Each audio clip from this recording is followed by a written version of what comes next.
యాక్చువల్గా మొన్న మోడీ వచ్చిన రోజున ముందు పేపర్లో వీళ్ళ పేపర్లోనే రాసింది ఏంటంటే 2 వంతెనల్లో ఒక వంతెన పూర్తి అయిపోయింది, ఆ వంతెన మీద నుంచి పంపించేస్తారు వెహికల్స్ అని చెప్పారు.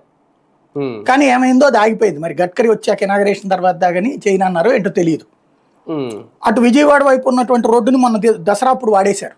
అది బ్రిడ్జ్ కూడా ఇంకా అవలేనంటుంది సార్, అయిపోయింది. అదే 2 బ్రిడ్జిలు ఉంటాయి కదా, అది కాజా టోల్ గేట్ నుంచి వేసిన రోడ్డు అంటే అదే అది బ్రిడ్జి 2గా ఉంటాయి. ఇప్పుడు మీకు కనకదుర్గ వారధిలో అటు నుంచి రైట్ లెఫ్ట్ ఉంటాయి కదా, ఇటు నుంచి వెళ్ళేది అటు నుంచి.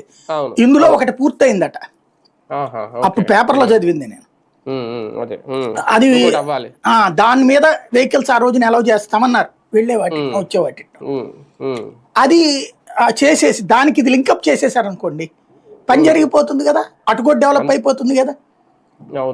ఏం జరగట్లేదు ఇక్కడ, కానీ ప్రాక్టికల్ గా అదేదో అవుతుంది అన్నటువంటిది ఉంది. బట్ ఇప్పుడు చెప్తున్నారు కాబట్టి నేనైతే చాలా పెద్ద ఆశ పెట్టుకుని ఉన్నా, ఇక్కడ 20 కోట్లకి అమ్ముడు పోవాలా.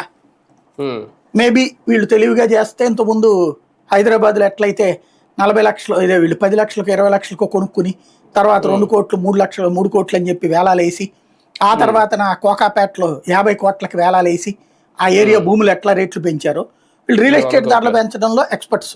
వీళ్ళ paper, print media, electronic media plus వీళ్ళ మౌత్ పబ్లిసిటీ ఇది.